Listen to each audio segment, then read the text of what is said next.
Everyone, welcome to Kalyan institute. आज की video में हम सीए फाउंडेशन के पेपर 3 में हमारी क्या स्ट्रेटेजी रहनी चाहिए, किस सेक्शन को कितना टाइम देना है और अब अपनी स्पीड को कैसे इंप्रूव कर सकते हैं, सब डिस्कस करेंगे। मैं आपके साथ दो केसेस डिस्कस करूंगी। First is math difficult and second is shortage of time. First is math difficult है, मुझे मैथ्स अच्छा नहीं लगता है, मेरे कम मार्क्स ही मैथ में आते हैं, तो ऐसे केस में हमारी क्या स्ट्रेटेजी रहनी चाहिए वो सबको देखते हैं। फर्स्ट इज हमें पेपर हमारा जो सेट होता है वो किस हिसाब से होता है कि हमारे पास 55 to 60% जो पेपर है वो आपका इजी होता है, मींस डूएबल होता है, आप क्वेश्चन भी कर लेते हैं, तो सबके लिए इजी रहता है।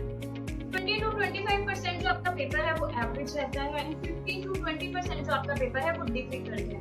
डिफिकल्ट का ये मतलब नहीं है कि आप कर नहीं सकते, अगर आपके कंसेप्ट क्लियर हैं, आपके बेसिक्स क्लियर हैं, तो आप उसे भी अच्छे से अटेम्प्ट कर सकते हैं। अब हमें क्या करना है, हमें उस 60% को हिट करना है जो हम इजीली क्वेश्चन कर सकते हैं। हमें कैसे पता चलेगा वो 60% कहाँ है? हमें क्या करना है, थोरोली एक बार पेपर रीड करना है, उसमें से हमें ऐसे क्वेश्चंस चूज करने हैं, पिक करने हैं जो हमारे फॉर्मूला बेस्ड हो या फिर हमारे प्रैक्टिकल हो, जो हमें इजी लगते हो, तो हम उन क्वेश्चंस को चूज करेंगे और उस 60% को हम हिट करेंगे।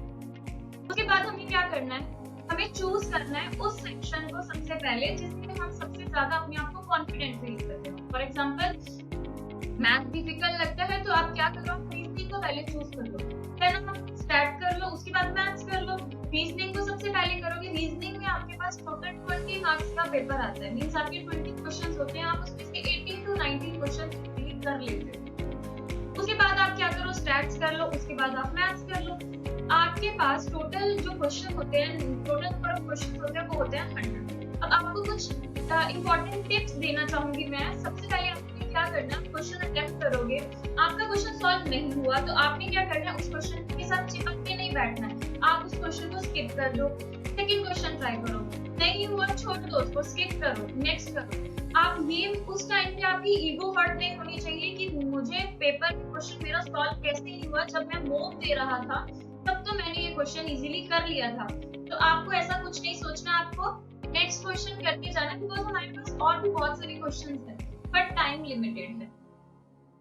उसके बाद आपको ब्लाइंड गेस नहीं करने हैं, क्योंकि हमारे पास यहाँ पे नेगेटिव मार्किंग है। अगर हम नेगेटिव मार्किंग को भूल जाएंगे तो हम ब्लाइंड गेस कर लेंगे ऐसे चैप्टर में से, तो आपको कोई आपको टॉपिक वीक हो जिसमें अगर उसमें हम ब्लाइंड गेस करेंगे उसमें क्या होगा, हमारी नेगेटिव मार्किंग हो जाएगी। उसके बाद सेकंड केस आता है shortage of time. Shortage of time में क्या होता है कि हमें पेपर तो आता होता है, हमारी बहुत अच्छी प्रिपरेशन होती है, हमारी मॉक में बहुत अच्छा स्कोर करते हैं, बट पेपर के टाइम में क्या होता है, हमारे पास टाइम की कमी हो जाती है, पेपर तो हमें आता है। तो उसमें हमारी स्ट्रेटेजी क्या रहनी चाहिए, हमें अपनी स्ट्रेटेजी पेपर से पहले ही बनाकर चलना है। मींस हमें सबसे पहले मैथ करना है, फिर रीजनिंग करनी है या स्टैट करना है, ये आपको अपने अकॉर्डिंग सबसे पहले सोच के जाना है। मींस अगर आप पेपर में बैठ रहे हो तो आपको अपना टाइम पहले ही प्लान करना है। पेपर में बैठ के प्लान नहीं करना है कि मुझे क्या किस सेक्शन को कितना टाइम देना है, आपको पेपर से पहले ही अपना टाइम प्लान करना है। मैं आपको अपने अकॉर्डिंग एक स्ट्रेटेजी बताती हूँ। फॉर एग्जांपल रीजनिंग में आप अपने 20 to 25 मिनट्स दे सकते हो, स्टैट्स में 35 to 40 मिनट्स एंड मैथ्स में आप 55 to 60 मिनट्स दे सकते हो। इससे क्या होगा कि आपके जो तीनों सेक्शन है वो मतलब आपके टाइम के अकॉर्डिंग सेट हो जाएंगे। ये सब फिर कह रही हूँ, पेपर से पहले नहीं करना है, मींस बिल्कुल पेपर से पहले नहीं करना है। आपको जो मॉक देने हैं घर पे, आप जब प्रैक्टिस करोगे, आपको जो मॉक देने हैं वो भी इसी के अकॉर्डिंग देने हैं कि हमने जो अपना सेक्शन का टाइम डिवाइड किया, आपको मॉक में भी ऐसे ही सेक्शन का टाइम जो है वो डिवाइड करना है।